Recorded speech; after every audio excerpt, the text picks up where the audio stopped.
Assalamualaikum warahmatullahi wabarakatuh. Perkenalkan, nama saya Lailatul Maghfirah, NIM 28922501115. Saya dari Prodi Manajemen. Di sini saya akan mempresentasikan kebijakan dividen.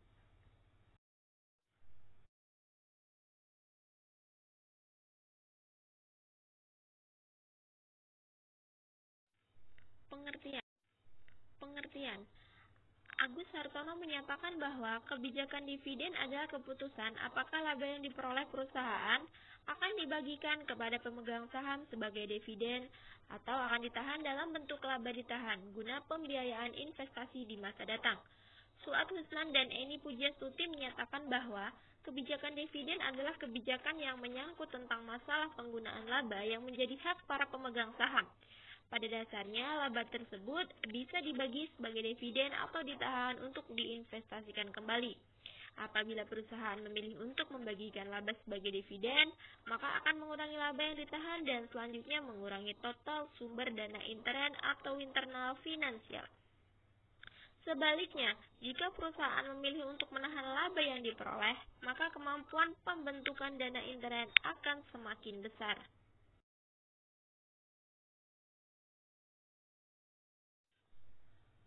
Faktor-faktor yang mempengaruhi kebijakan dividen, kebutuhan dana untuk membayar hutang. Apabila perusahaan menetapkan bahwa pelunasan utangnya akan diambilkan dari laba ditahan, berarti perusahaan harus menahan sebagian besar dari pendapatannya untuk keperluan tersebut. Ini berarti bahwa hanya sebagian kecil saja dari pendapatan atau earning yang dibayarkan sebagai dividen. Likuiditas. Semakin besar posisi kas dan likuiditas perusahaan secara keseluruhan akan semakin besar kemampuan perusahaan untuk membayar dividen. Tingkat pertumbuhan perusahaan, maka makin cepat tingkat pertumbuhan perusahaan, makin besar dana dibutuhkan.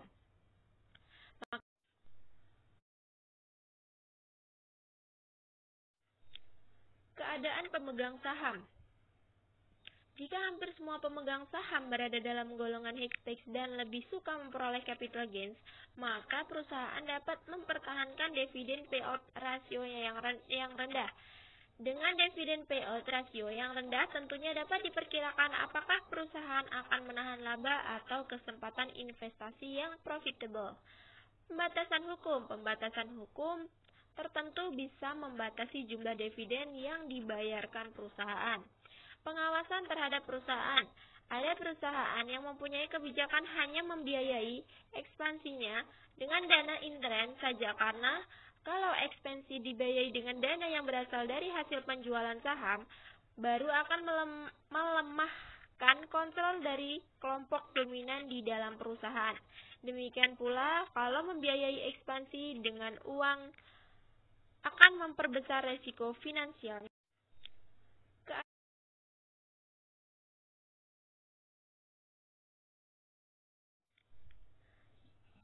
Teori kebijakan dividen. Interlevel Theory. Teori ini dikembangkan oleh Miller dan Medigliani 1961.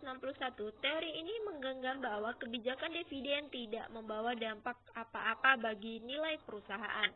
Jadi peningkatan atau penurunan dividen oleh perusahaan tidak akan mempengaruhi nilai perusahaan. Built-in the hand theory.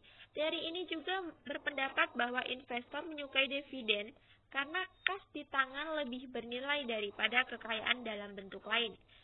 Teori dividen residual.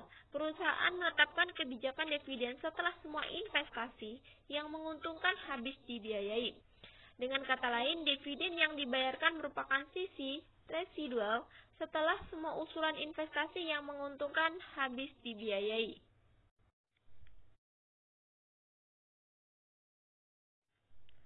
Bentuk-bentuk kebijakan dividen. Kebijakan dividen yang stabil, jumlah dividen per lembar yang dibayarkan setiap tahunnya relatif tetap selama jangka waktu tertentu, meskipun pendapatan per lembar saham setiap tahunnya berfluktuasi.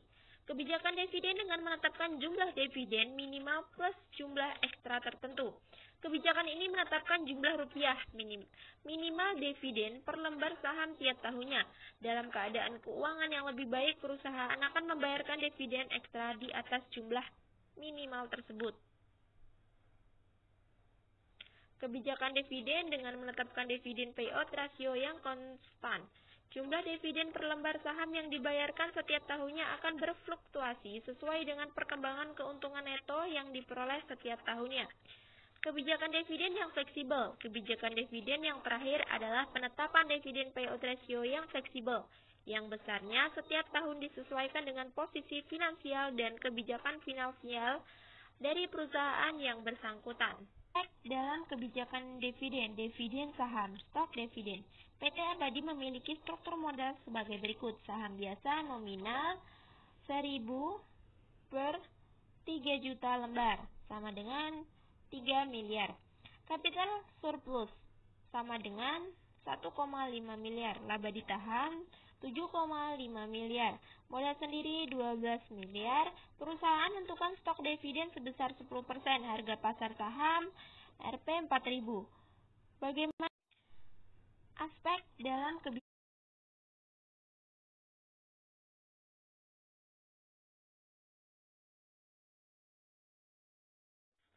Jawabannya, stok dividen 10%, maka ada tambahan saham sebanyak 10% dikali 3 juta, sama dengan 300 lembar. Stok dividen 300 dikali Rp4.000 sama dengan 1 miliar 200 juta, ditransfer dari laba ditahan ke saham biasa dan kapital surplus. Nilai nominal saham tidak berubah, maka 300 lembar kali Rp1.000 sama dengan 300 juta, ditransfer ke modal saham biasa. Sisanya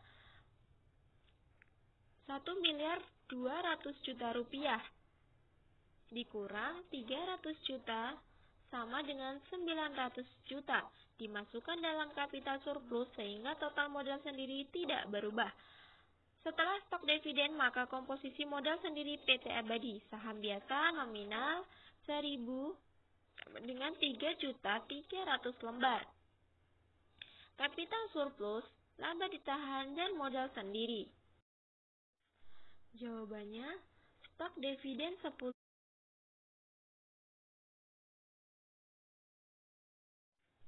Analisis.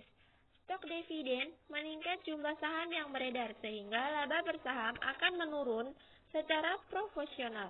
Jadi para pemegang saham mempunyai jumlah lembar saham yang bertambah, tetapi mempunyai EPS yang berkurang, sehingga proporsi keuntungan totalnya tetap tidak berubah.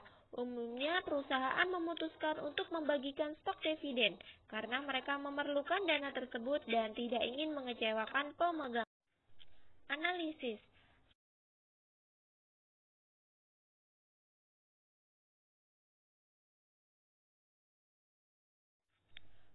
Pemecahan saham stock split. PT Abadi menentukan stock split dari 1 menjadi 2 saham. Komposisi modal sendiri perusahaan adalah sebagai berikut. Saham biasa nominal 5.000 per 600 lembar, yaitu 3 juta. Kapital surplus 1,5 juta. Laba ditahan 7,5 juta. Modal sendiri 12 juta. Setelah stock split, komposisi modal sendiri menjadi saham biasa. Nominal 2.500 menjadi 1,200 lembar, menjadi 3 juta. Kapital surplus 1,5 juta. Laba ditahan 7,5 juta. Modal sendiri 12 juta. Stok split nilai nominal saham menjadi setengah kali 5.000 sama dengan 25.000 per lembar. Investor yang semula memiliki 100 lembar saham setelah stok split, jumlah saham yang dimilikinya menjadi 2 kali 100 lembar, yaitu 200 lembar. Meskipun total nilainya tidak mengalami perubahan, kekayaan investor tidak berubah, sehingga tidak ada keuntungan ekonomis yang diperolehnya dari stok split. Jadi ada persamaan antara stok dividen dan stok split, yaitu yang pertama, tidak ada pendistribusian kas dalam kedua bentuk itu. Yang kedua, mengakibatkan jumlah lembar saham yang beredar meningkat. Yang ketiga, total modal sendiri net worth tidak berubah, tetapi hanya komposisinya saja yang berubah.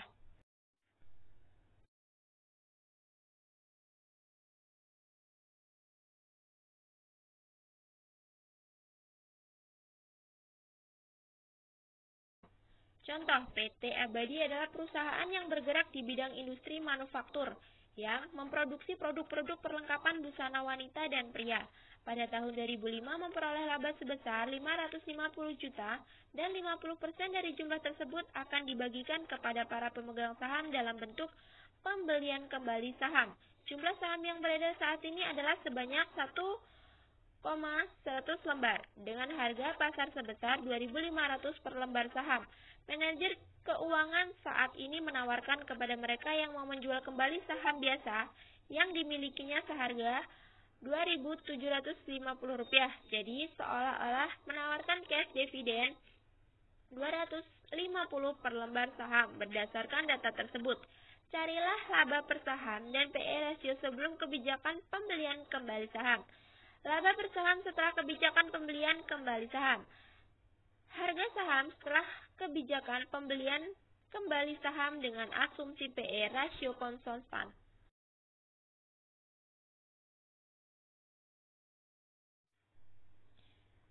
Juta, payout rasio 50%. Outstanding share 1,1 juta per saham, 2.500 per lembar. Treasury stock 2.750 per lembar.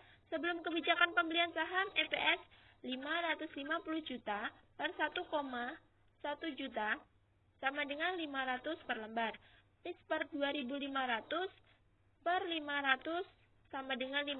Setelah kebijakan pembelian kembali saham, N untuk treasury stock setengah kali 550 juta sama dengan 275 juta. Jumlah saham yang didapat ditarik kembali 275 juta per 2.750 sama dengan 100 lembar. EPS sama dengan 550 juta per 1 juta sama dengan 550 per lembar.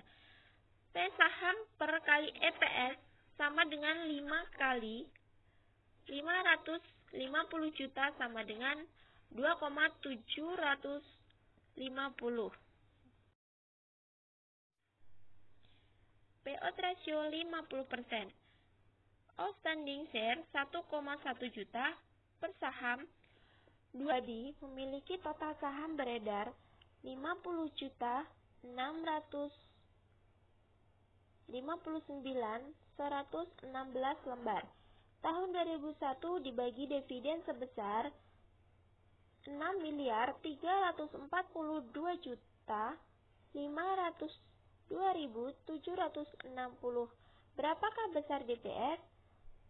Total dividen per total saham beredar DPS 2001 sama dengan 6.342.502.760 per 57.659.116 sama dengan 110 per lembar saham.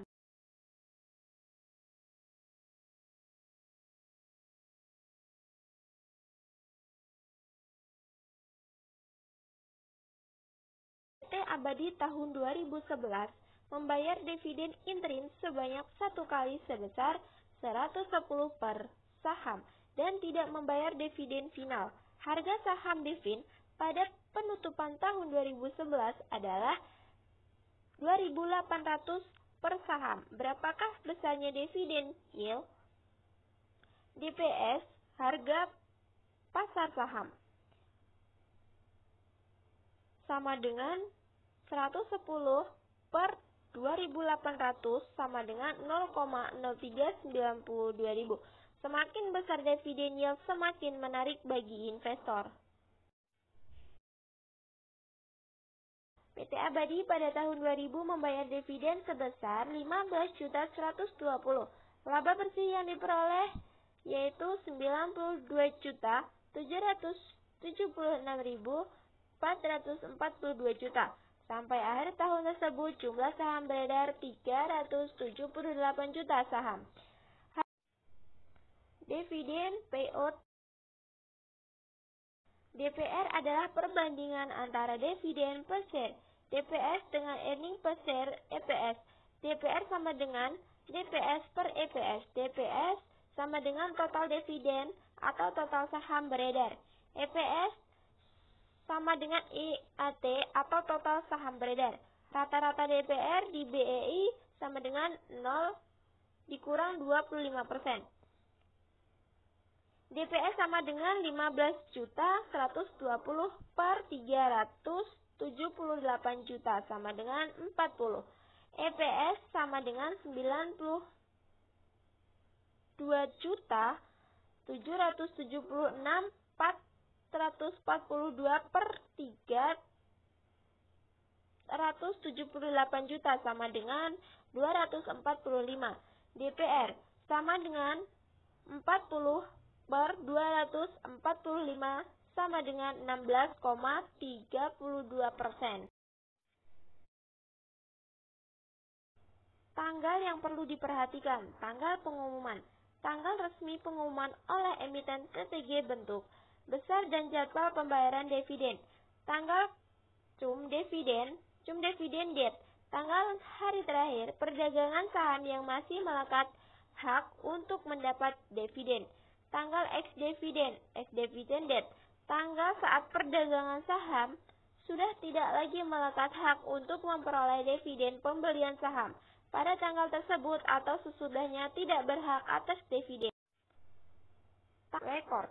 Tanggal saat investor harus terdaftar sebagai pemegang saham perusahaan sehingga berhak atas dividen. Pendaftaran sesudah tanggal tersebut tidak berhak atas dividen. Tanggal pembayaran date of payment, tanggal pengembalian dividen. Dividen interim, dividen yang dibayarkan antara 1 tahun buku dengan tahun buku berikutnya, dapat dibayarkan beberapa kali dalam setahun. Tujuan memacu kinerja saham di bursa. Dividen final, dividen hasil pertimbangan setelah penutupan buku perseroan pada tahun sebelumnya, yang dibayarkan pada tahun buku berikutnya. Jadwal kesalahan. Saya akhiri billahi taufik wal hidayah. Wassalamualaikum warahmatullahi wabarakatuh.